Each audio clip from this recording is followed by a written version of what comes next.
Bowing to you all again here on the 6th day of April. Continuing looking at the Eightfold Path tonight, looking at the 7th steps. Mindfulness. And as I mentioned earlier, oh my goodness, mindfulness. We spent a year talking about mindfulness. In here somewhere. Well, it got away. But, we looked at Joseph Goldstein's tome on mindfulness and the 4 foundations thereof. And here we are now, the 7th of these 8 steps, mindfulness. There are so many ways to go. I decided what I thought I'd do is use our teachers, as I often do. We'll start with Thich Nhat Hanh. What he might have to say about that. Before we do that, though, I just take a moment in your own mind and what is that? What is mindfulness? What does that mean? If someone said to you, "Tell me, you're doing this mindfulness thing. You attend this open circle mindfulness thing. What in the world is mindfulness?" I've heard the word used, but I really don't understand what it is.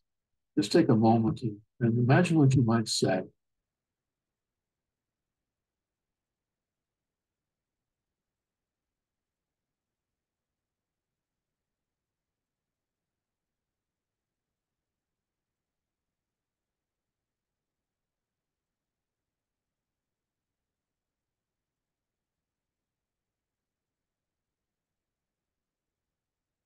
And I'm going to share a screen here with Thich Nhat Hanh's thoughts on things.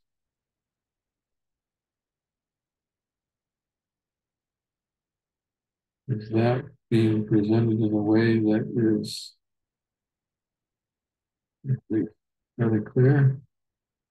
My screen is less clear. Can everybody do this if you can see it okay? Yes? The share screen? Okay.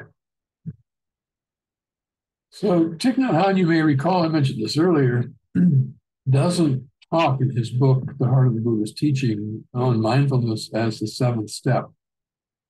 He acknowledges, I know this is the 7th step. However, I'm putting it 3rd after the view and right thinking, right attention, and so forth, because it's so important. And here are just a couple of things that he said that I enjoyed and think are lovely thoughts, useful thoughts. Meditation, he says, is a power plant for mindfulness. And it connects in our practice, our meditation, as not just being, sort of valuable to practice mindfulness, but the power of mindfulness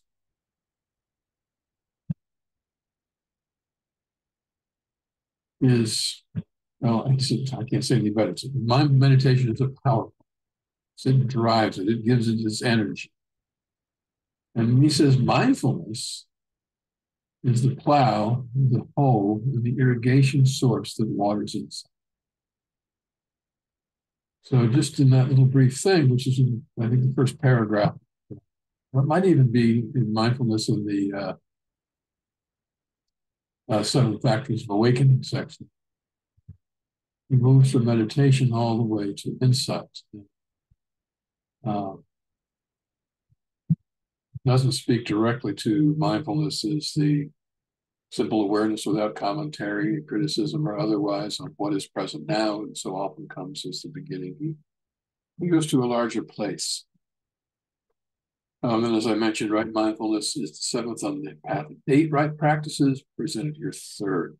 It's important. And then he says, as you can read, when right mindfulness is present, the 4 noble truths and the 7 other elements of the Eightfold Path are also present. Right mindfulness accepts everything without judging or reacting. It's inclusive and loving. Now we're moving in a very different direction. Loving for Thich Nhat Hanh is loving kindness, compassion, sympathetic joy, and equal love for all beings, equanimity. Uh,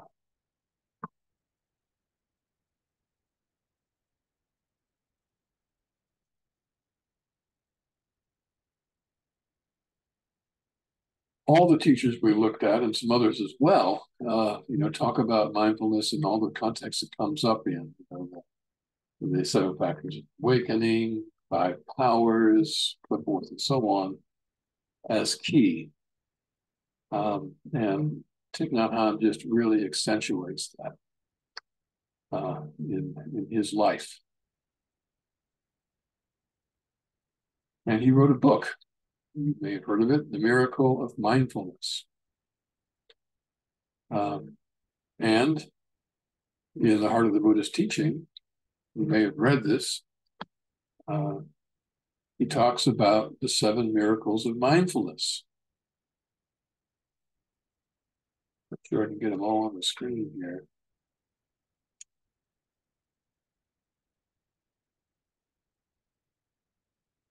Can you see them all? Yeah, all right. I'm just running through them. The first miracle of mindfulness is to be present. And enable you to, sorry about my transcription, enable you to touch deeply what is there. He picks the blue sky, the flower, the smile of a child. His point is clear. So often we're not present to what's right in front of our noses because we're lost in some other place in our minds. Here's the child, but where we are is arguing with a person we're having conflict with, or a politician in our mind, or we're thinking about what we're going to make for dinner or whatever, but we're not really there. So the first miracle of mindfulness is to be present with what is there now. The second one is to make the other one present also. I see you. You are there and I am there. I know that that will not always be the case. I'm aware of that. Right now, I am present and here you are. The third miracle of mindfulness, his words are to nourish the object of your attention. My parenthesis is to investigate with love, with curiosity. How are you? What's happening with you right now? He even says that to buds on the tree.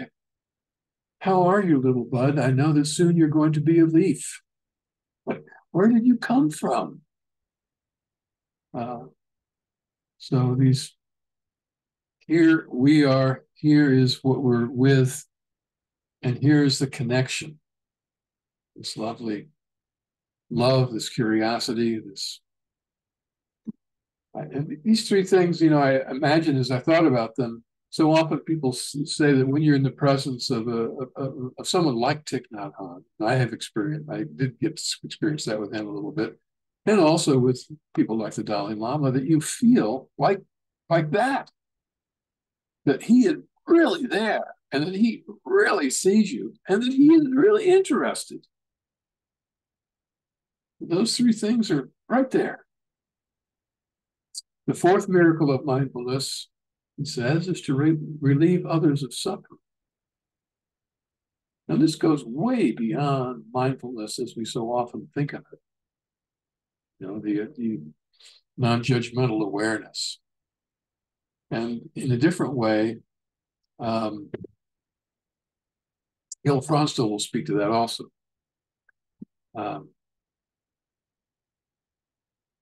So if you see that it's there, I see that you're suffering. That's why I'm here for you. And he says you can say these as words, if that seems to be the thing to do, and sometimes just being there. Says, I'm with you. I know you're hurting, and sometimes people are.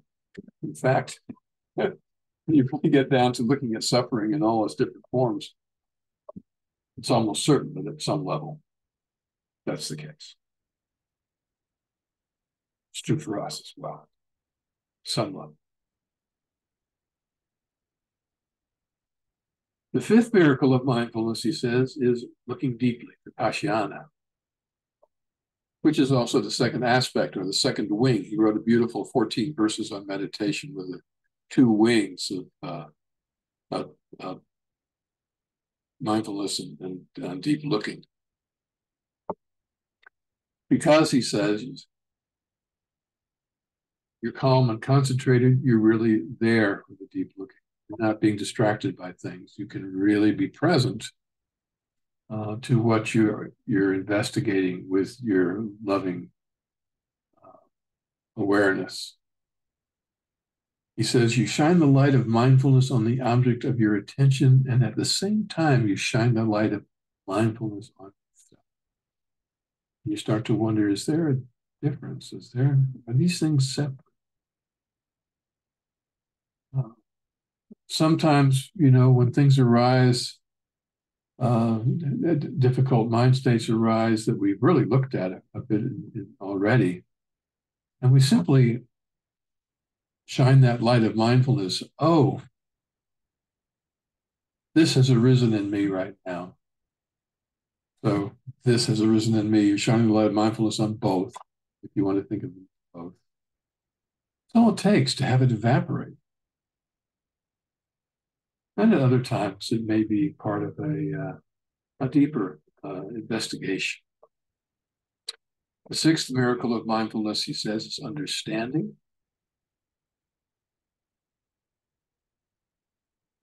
When we are mindful, touching deeply the present moment, we can see and listen deeply.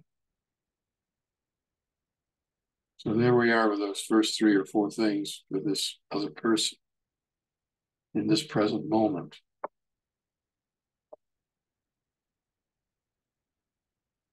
We can truly be present, listening deeply, not just to the words, but to the whole that's happening. And the fruits, he says, are always understanding, acceptance, love, and the desire to relieve suffering, to bring joy. Understanding is the very foundation of love. That sentence is repeated by him in many different ways in almost everything he writes about. This is a path of understanding and love. Really understanding something means that you love whatever that is or who that is, true understanding. And if you don't have that understanding, then true love isn't really there. There is some kind of instruction going on, or some kind of agenda. And the seventh miracle of mindfulness is transformation. When we practice mindfulness, in addition to all that we've already mentioned, we touch healing and refreshing elements of life, both inside and outside, and begin to transform our own suffering and the suffering of the world. And all these, just like the foundations of mindfulness, they interact with each other, they blur, they come together, they happen at the same time. Sometimes you can say, gee, I can really see that right now, but so many of the things we talk about are separated out for the purposes of understanding, but they really are all woven together. And that's, I think, the case with his 7 miracles of mindfulness. Stop sharing on that. Second hand keeps going around. I think I'll go ahead and continue.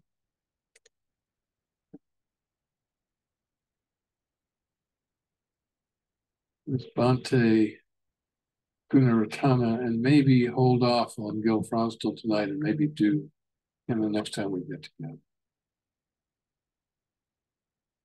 So, once again,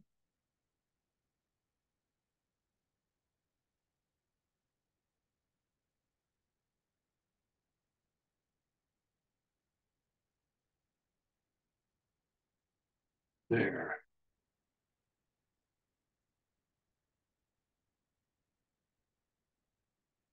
So, not quite getting it all there, but it's okay.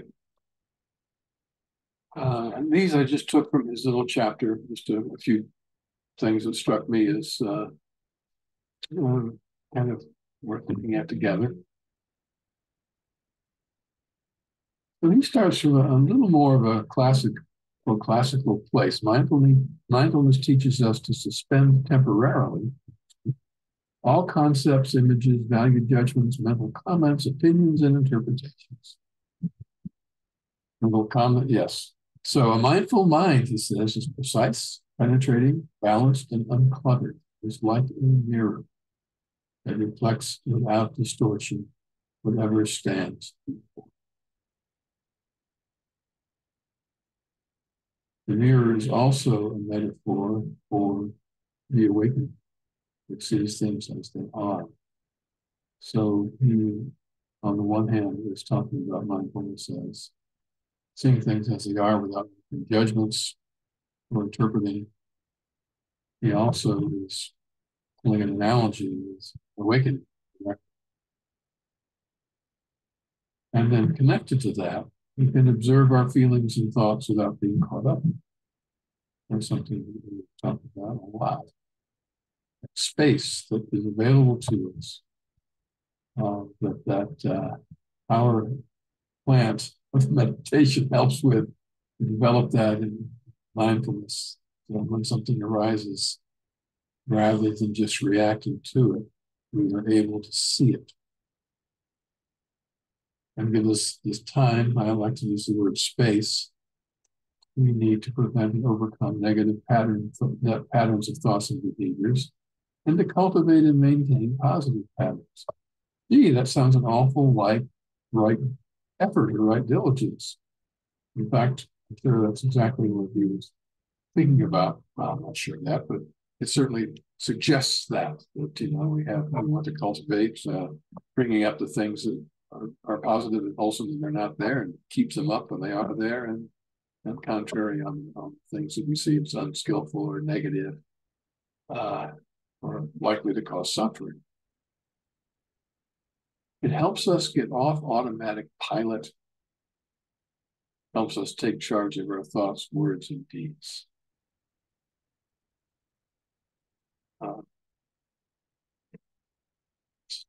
Comment, none of this does really. Mindfulness leads to insight. Gee, seems like Thich Nhat just said that. Clear and undistorted inner seeing of the way things really are. Mindfulness teaches us to see the world and ourselves with the inner eye of wisdom. Opening the eye of wisdom is the real purpose of mindfulness. What's the purpose of mindfulness? Opening the eye of wisdom. Oh my goodness. For insight into the true nature of reality is the ultimate secret of lasting peace and happiness. So he, like Thich Nhat Hanh, has gone all the way to the awakened mind.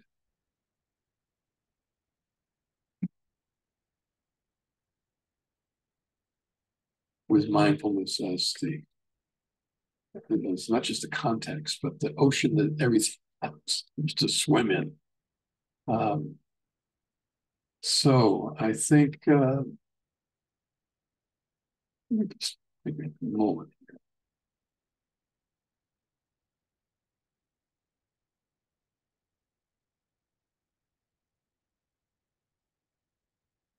Yeah, if I go on to Gil Franz right now, it's going to be, we won't have time for sharing. So I'm going to stop this, stop the recording.